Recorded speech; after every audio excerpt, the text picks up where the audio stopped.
जादुई तोता।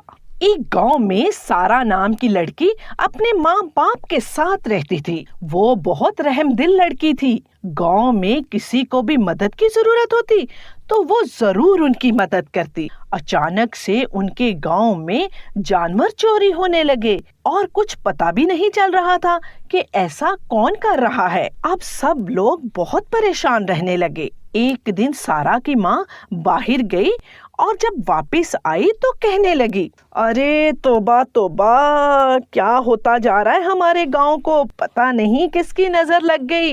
अरे जानवर तो गुम होते ही थे तो इंसान भी चोरी होने लगे। अरे रात में सीमा का शौहर अपनी गाय की रखवाली के लिए बाहर सोया था। सुबह उठ के देखा तो ना गाय थी और ना ही सीमा का शौहर था। अब गांव वाले और ज्यादा डर गए और वो शाम को बाहर ही ना निकलते। किसी में हिम्मत नहीं थी कि शाम को बाहर निकलता। ये सब देखकर सारा को बहुत दुख हुआ और सोचने लगी कि वो अपने गांव वालों की मदद कैसे करे। ये सोचते सोचते ही वो सो गई। उसने एक ख्वाब देखा कि एक बहुत ही खूबसूरत परी उसके पास आई है और उससे कहती है, सारा तुम बहुत अच्छी लड़की हो, मुझे पता है तुम गांव वालों की मदद करना चाहती हो, इसीलिए मैं तुम्हारी जरूर मदद करूंगी। अच्छी परी, गांव में ये सब कौन कर रहा है? सारा, ये सब साथ वाले गांव में रहने वाली एक जादूगरनी कर रही है।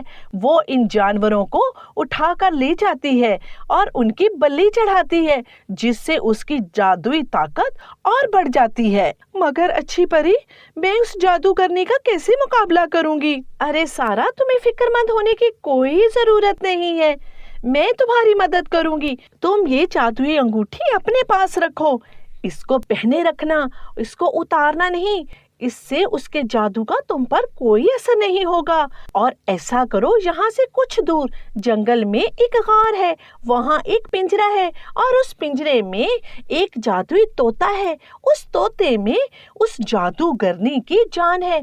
तुम ऐसा करना, वहाँ जाकर उस तोते की गर्दन को मरोड़ देना।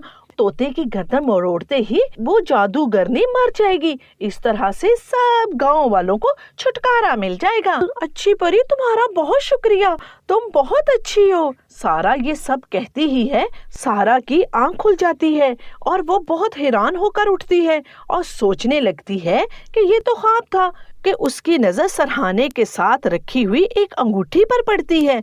वो सारी बात समझ जाती है। वो अंगूठी को पहनती है और जंगल की तरफ चल पड़ती है। जंगल में पहुंचकर उसको एक गार दिखाई देता है। वो उस गार के अंदर जाती है और उसकी नजर एक पिंजरे पर पड़ती है। वो समझ जाती है कि ये वो ही पिंजरा है जिसमें तोता है और उसमें जादूगरनी की जान है। वो उस पिंजरे को खोलकर जैसे ही तोता अपने हाथ में पकड़ती है, वहाँ जादूगरनी आ जाती है और जादूगरनी चीखने लगती है, खबरदार, अगर तुमने इस तोते को कुछ कहा तो मैं तुम्हें कच्चा खा जाऊंगी। तुम नहीं मुझे जानती।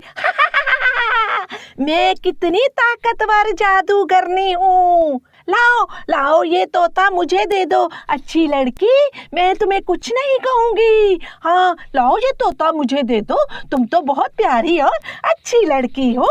नहीं, हरगिज़ नहीं जालिम जादूगरनी, मुझे तुम्हारे बारे में सब पता चल गया है। तुमने गांव वालों के जानवरों को चोरी किया और तुमने गांव वालों को भी उठाना शुरू कर दिया और तुम उनके बल्ले चढ़ाती हो अपनी जादुई ताकत बढ़ाने के लिए। अब मैं तुम्हें ऐसा नहीं करने दूंगी। अब जादूगरनी अपना मंत्र पढ़ने लगी, मगर अंगूठी की वजह से सारा पर कोई असर ना हुआ। जल्दी से सारा ने तोते की गर्दन मरोड़ दी। तोते की गर्दन मरोड़ते ही जादूगरनी को आग लग गई। सारा वापस अपने गांव में आई और उसने सब गांव वालों को सारी बात बताई। ये सुनकर सारे गांव वाले बहुत खुश हुए। अरे बेटा, तुम तो हमारे गांव की शान हो, तुम्हारी मदद की वजह से आज हमसे बहुत बड़ी मुसीबत टल गई। अब सब गांव वाले फिर से खुशी खुशी रहने लगे।